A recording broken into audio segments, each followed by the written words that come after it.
notion du contenu, cette égalité, donc qui est donc l'identitaire marquable. Donc c'est intéressant parce qu'au final, ce qui est présent dans les éléments de CLI de livre 1, ça ne nous aide pas à évoluer de manière algébriquement. Donc effectivement, on répète ce qu'on a dit, CF parallèle à AD, CF parallèle à BE, etc. Donc on en est dans cette configuration. Et là, qu'est-ce qu'on remarque? On dit que l'angle CGB est égal à l'angle ADB. Donc CGB, tac, je vais les expliciter dans leurs couleurs respectives. Donc hop, est égal à ADB. Effectivement, là GeoGebra il va nous expliciter clairement. Donc là on voit que nous on triche un peu parce que voilà, on a des logiciels, mais à l'époque on n'avait aucune notion de la mesure qui nous donnait. Ah ben je vais cacher. Donc là CGB c'est en orange et ADB c'est en rouge. Voilà. Donc déjà on a ça. Pourquoi est-ce qu'on a ça? En ayant explicité ça. Ça, ce sont les propositions des angles alternes internes, c'est-à-dire que ici, enfin, c'est pas des angles alternes internes, c'est les angles. Les angles. J'ai plus le nom, je vais la reprendre vite fait. Ce sont les angles. Voilà, les angles correspondants. C'est-à-dire que donc c'est la proposition 29, donc je vous laisse aller voir la vidéo pour besoin d'explication. C'est-à-dire que quand on a deux parallèles, ici AD et CF, comme c'est précisé ici, et ben l'angle, si on a une troisième, ici PD, une troisième séquente qui passe entre ces deux parallèles, alors les angles supplémentaires, ici et ici, donc les angles orange et rouge, sont égaux. Ok. Et ensuite, qu'est-ce qu'on nous dit? De plus, ADB est égal à ABD. Donc ADB est égal à ABD. Alors, pourquoi? Pourquoi est-ce que c'est vrai? Parce que là, on rentre encore une fois dans une proposition. Donc ici, c'est la proposition toujours 29.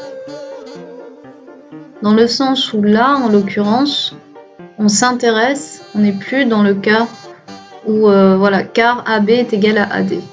Donc là, ça veut dire qu'on sait que notre figure qu'on a ici est quelque chose de spécifique.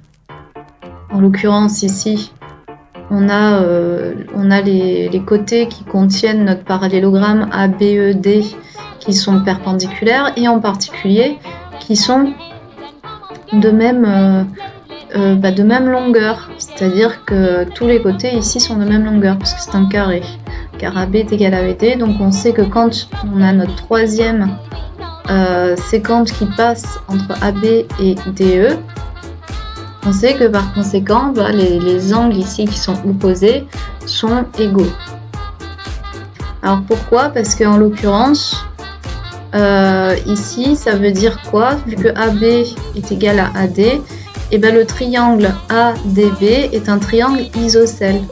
Et donc là, on remonte dans une proposition assez ancienne sur les triangles isocèles qui disait que les triangles, dans un triangle, si un triangle a deux côtés de même longueur, alors les angles formés sur la base sont du coup égaux. Donc ça, on l'avait prouvé il y a un petit moment, je crois que c'est début des propositions.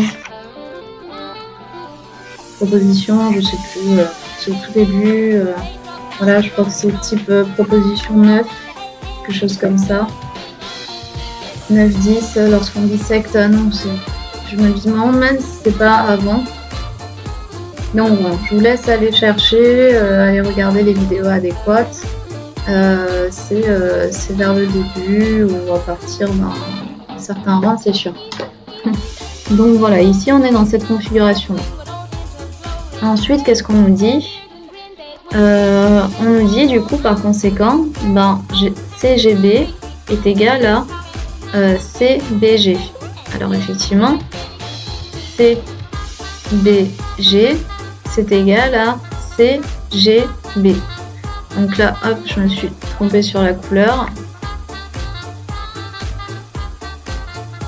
Voilà. Donc compliqué. Parce que du coup, CGB est égal à ABD, qui est égal à ABD, qui est égal à ADB, qui est égal à ABD. Donc, c'est-à-dire le truc orange est égal au truc rouge, et le truc rouge est égal au truc violet. Donc, du coup, le truc orange est égal au truc violet. Bon, voilà, ça coule de source. Et enfin, on va intervenir une proposition 6 du livre 1, qui nous dit que les deux triangles CJG et CJB ont deux côtés égaux. Comme leurs angles opposés sont égaux, ils ont alors égaux leur troisième côté. Alors J, c'est quoi?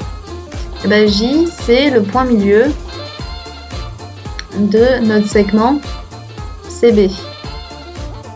Et effectivement, quand on tire notre trait ici, les triangles CJB et CJG ont deux côtés égaux.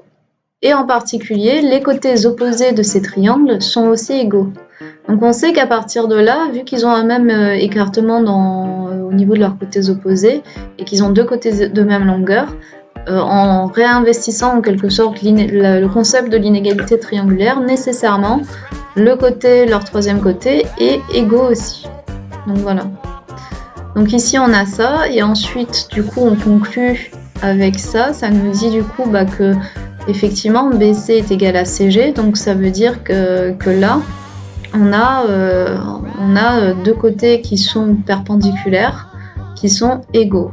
Et en particulier, de plus, alors CB est égal à GI par parallélisme, et CG est égal à IB, et HK, alors, là, je me suis trompée, c'est là HK, c'est... non, c'est à la fin, c'est pas explicite. Et voilà, c'est ça. Là, je me suis trompée. Donc là, c'est HG est égal à GF. Ok. Parce que là, effectivement, ce qui va se passer, c'est que CG est égal à CB, ça c'est bon. GI est égal à CB, ça c'est bon parce qu'on a ces deux côtés égaux, et on refait pareil, on peut retravailler avec ce côté, en étendant notre triangle jusqu'à GI. Et on verra qu'effectivement ce côté-là sera égal aussi à ce côté-là, et du coup sera égal aussi à ce côté-là. CG, etc. Et maintenant HG est égal à GF. Pourquoi?